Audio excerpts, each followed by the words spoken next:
Ayan na lahat ang ating mga piniprepare na mga pangpansit malabon para bukas. Ayan. Ito ang ating bawang at sibuyas at panggisa ng ating gulay at sauce. Ito naman ang ating galunggong na tinapa. Ayan. Hinimay-himay siya ng pino. At ito naman yung sabaw ng atsuete. Ayan. Naging orange, diba? Nakalagay na siya sa mga container. Ito naman ang ating ayan ang ating bawang na hiniwa-hiwang maninipis. Ayan, kasi piprito yan siya. At piprito sa maraming mantika. Tapos, i-drain yan siya. Tapos, tsaka siya,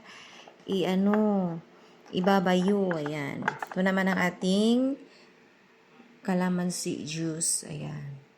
Ito naman ang ating cornstarch. Ayan. Ito naman ang ating dahon ng celery at saka leeks.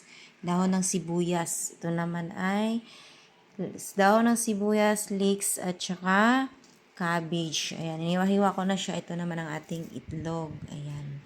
Para bukas, ready na yung mga yan. At ngayon, ay ilagay natin siya sa ref. Diyan. Para ay hindi mapanis. Ayan. Para fresh pa rin siya bukas pag niluluto. Ayan. Ayan ang mukha ng magluluto para bukas, mga ka-idol. Ayan. Ayan. Enjoy lang ang buhay. Gamitin natin ang mga kaalaman natin para happy ang ating bawat araw. Ayan. Bye-bye. Thank you for watching, mga ka-idol.